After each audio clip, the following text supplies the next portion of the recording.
Every time I think hiking gear has gotten as good as it can get, out comes another round of innovation that addresses weaknesses we've tolerated for a long time. Well, today we're going to look at a couple of very promising solar panels for hiking and backpacking. And there's a great sale happening right now, so stay tuned.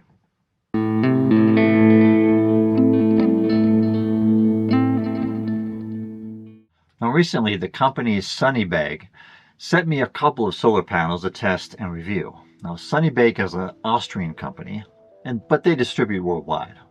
Now, the rules of engagement with this review was that I was to be completely independent. No scripts, no direction, and just me doing my thing my own way. That's kind of what you come to expect from me, so that's what you're going to get. Now, they sent me two different panels. The Leaf Mini and the SunBooster 21. Now, both of these are the size and weight that could be used for hiking or backpacking or camping. But depending on your needs and your desired carry weight, you might choose one over the other. So that's why I wanted you to see both of them. So let's get into some details. The Leaf Mini has one USB-A port. The panel is kind of small. It weighs 5.7 ounces and the power output capability is 5 watts. The SunBooster 21 has two USB output ports. Now, it's larger than the Leaf Mini and it weighs 24 ounces and a much greater output power of 21 watts. The power output capability is split between the two ports, however, so the most you're going to realize out of any one port on this is 10.5 watts. Both of these panels can charge just about any device that a hiker might take with them, right? A phone, a battery bank, maybe a GPS device, headlamps, air pumps, watches, camera and drone, spare batteries, all that. Now keep in mind, however, that every device has specific minimum power level requirements for charging. Some won't charge until the current level reaches or exceeds 500 milliamps, for instance. Now, each device has specific and sometimes limiting circuitry that manages charging. For instance, some devices will reduce charging at a trickle charge when it reaches 85%, and some won't even charge past 85%. There are hundreds of different devices you may have, and it's impossible for me to know the specs for every device. So, like I always advise, be familiar with your devices and test your gear before you head out in the wild. But generally speaking, these panels should work fine for whatever you're taking with you on your hikes. Each of these panels has a LED indicator, which will show a different color depending on the output current under load. That is, when a device is connected to the panel. Now, the red light indicates the output current is between 0 and 500 milliamp hours. If you are charging a 5-volt device, that'll bring it up to about 2.5 watts of power output. Now, if the indicator is red, you might find that it's not enough power to charge your device. Again, be familiar with your device requirements. The green light indicates the output current is up to 800 milliamp hours, and at 5 volts, that's about 4 watts output. And then there's the blue light, and the blue light indicates an amperage of at least 800 milliamps up to the maximum power output of the panel. The SunBooster 21 has an output rating of 2.1 amps. At 5 volts is 10.5 watts. So the Leaf Mini has a rating of 1 amp output at 5 volts equals 5 watts. These LED lights are a great feature. It lets you know that you have the panel positioned correctly, and it gives you a rough idea of the power output and consequently the charge times. Now, many panels I've tested don't have this feature, and the associated circuitry does not notably consume any power or reduce the power available for your charging devices. So, it's a great feature with no downside. Now, just to make you aware of how these things work, I want to review with you a few things that may impact the power output of really any portable solar panel. So real quick, 6 things worth mentioning. All right, the angle to the sun. When it's at 90 degrees to the sun, it will be most effective. So aim the surface of the panel directly at the sun to get the most out of it. Number 2 is the level of sun intensity and exposure. These panels work best when you have full and unobstructed sun exposure.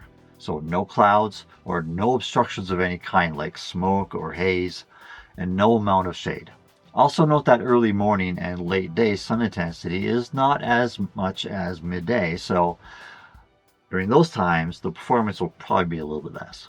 Also consider the health of the battery that's being charged. If you have an old and worn out battery, it may not charge like a new one.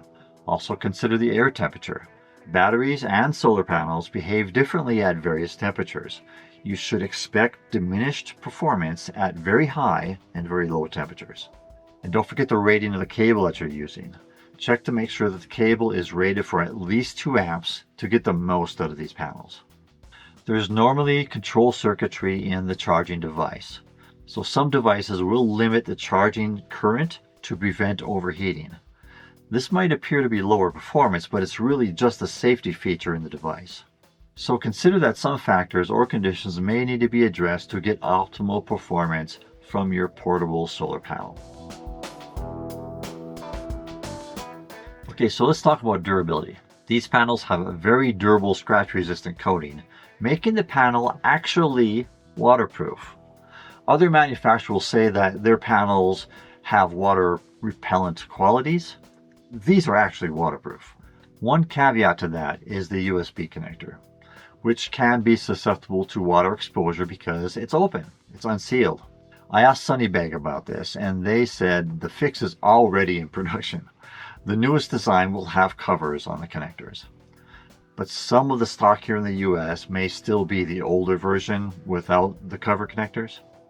If you get one of those, you may consider spending another maybe $5 on Amazon, where I got mine.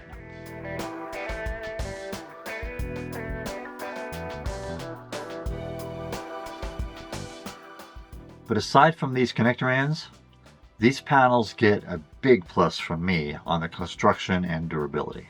You know, it's gut-wrenching to find out that when you're deep in the wilderness, you have an inoperative power source because it couldn't handle the conditions. You want something durable and reliable. These definitely meet the challenge. To date, these are the most durable ones I've tested, so big thumbs up from me. Now, are they packable? Well, the Leaf Mini is a single small panel. It doesn't fold, which is fine.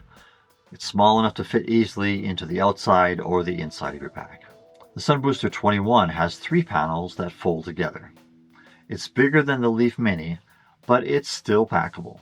Of course, the size of the panel is directly proportional to the power output, so it's bigger, but it gives you more. Now, these panels are rigid, but the rigidity contributes to their durability, so it's a bit of a trade-off. If you're putting these inside your pack, just understand that they won't bend and mold like a sack of clothes will. That's not necessarily a negative, but just be aware of that. And actually, because these panels are waterproof, you could just leave them on the outside of your pack. Of course, with the USB connector covered or a device connected.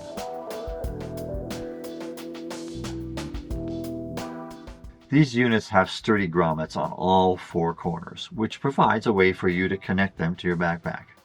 Now, each backpack has different connection points, so you'll have to rig yours and figure out how it's going to work for you.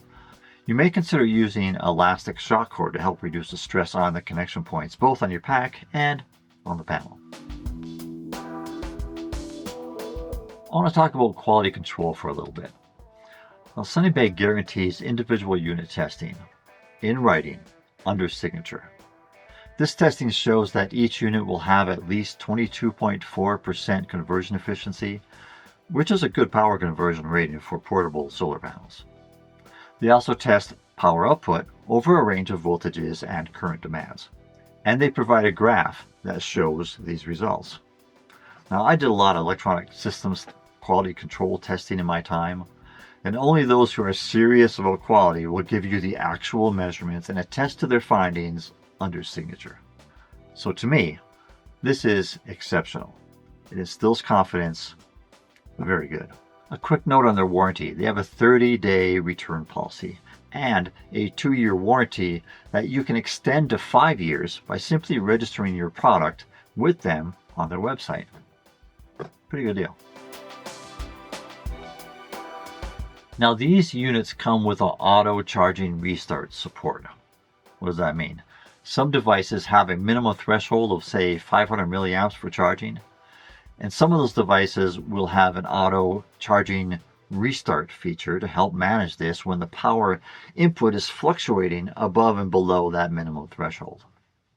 Let me explain how this works. Let's say you have a good sunlight and you see the power indicator is green or blue and your device is charging great, and then comes some clouds and it blocks out the sun a bit and it turns the indicator red and your device stops charging. And then in a few more minutes, the clouds move away and the indicator light turns green or blue again. Now, without support for charging auto restart, you may need to unplug your device and plug it in again for it to restart the charging. But with this charging auto restart support feature, the device will automatically restart charging. Now, some devices don't have this feature. My Android does not have this feature, so I need to reconnect every time the LED indicator drops below the green. However, my Garmin device does. I was watching it turn on and off, cycling it through the restarts when the LED indicator was red and fluctuating between red and green. So it works very nicely. I also understand that iOS devices have this feature, so it works great for Apple devices. Alright, so let's get to the testing. I took both of these out in my backyard just to run through a few tests before I took them out on a hike. And I used my meter to measure actual output under various conditions. For instance, I tested in the early morning and near midday. I tested with some cloud cover and with full sun exposure. I used a lower rated cable and I used a higher rated cable. I tested on different devices like my GPS unit, my phone, my battery bank. And since these are the primary devices I would typically take with me on a backpacking trip. Okay, so here is the actual testing. Here we have the morning sun just starting out. Let's see if I can get this. It's showing red. And it's putting out so about 430 milliamps. And it's charging this is my headlamp. Direct morning sun. Now this is the sun booster in the bright morning sun. It is showing green. And it is at 610 milliamp hours, 5 volts. And it's charging my headlamp. So a little less effective in the morning sun, but still showing green. And with the Leaf Mini, it's blue. It's charging my phone at 0.79 amps, a little bit over 5 volts. Okay, so we have a blue light. You have 1.58 amps at 5 volts. It's charging my phone.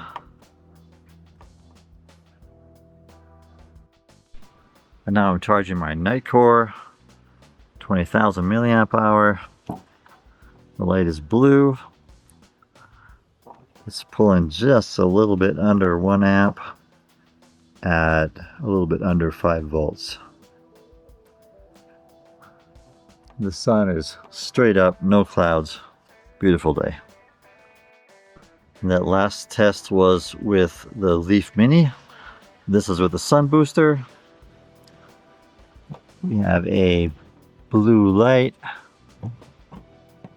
And we're pulling right at 2.55 amps, a little bit under 5 volts. The bottom line of my testing is that it worked as expected. But David, you may say, these numbers were all over the place. How could you say it worked fine? So if you're going into this thinking that you will always get the maximum amount of power delivered to your device every time you set this up, you'll need to adjust that expectation because it's not realistic. Here's why. The first thing is that the specs for these units were determined in a lab under very controlled environments. When you get these out on the trail in real world situations, there are many environmental factors brought into the equation that aren't in the lab. For instance, fluctuating sun intensity and temperatures, right? Positioning of the panel against a constantly moving sun across the sky. Or if you have it strapped to your backpack, you are constantly changing the alignment of the panel to the sun. So there's lots of different variables out in the field that are not in the lab. Just so you know that the lab environment is ideal, and rarely do we get that kind of ideal situation in the field. Also, you saw in my testing that different devices will draw different amperage levels, which means the power to each device will be a little bit different. For instance, a power bank will draw more current than a cell phone, and therefore receive more power from the solar panel. And based on that finding, we can say that you'll get more efficient use out of your solar panel while backpacking if you use it to charge your power bank, and then use the power bank to later charge your phone or other devices. That's my normal use of a solar panel while I'm backpacking. I'll first fully charge the power bank, then maybe I'll charge other devices. And keep in mind that specs are a statement of capability of the electronics. It's not a test in actual use environment. So the specs and advertised capabilities are technically correct, but only from the perspective of the lab environment. In the field, it will be different for many reasons. So the point of my testing is to verify that the unit is actually and reasonably charging my devices, and in fact, they are, and in some cases they actually exceeded the specs. By the way, on the back of the packaging and maybe on the website, you'll see charts that seem to indicate charge times for different kinds of devices. While this may be a reasonable guide, don't take it as an absolute. Again, there are too many variables that can change charge times. Okay, so that's it for this video. Thank you for watching. I know it was a little bit longer format, but I hope it provided enough information for you to decide whether this could be good for you or not. And if you like this kind of thing, if you stuck around this long, go ahead and give me a thumbs up. And always comment down below about your experiences with either this product or other solar panels. All right, so don't forget, go live like you want it. I'll see you on the trail. Hey, this is David on Earth. Don't forget to like, subscribe, and comment down below. And go to the website for some deals on gear. All right, see you on the trail.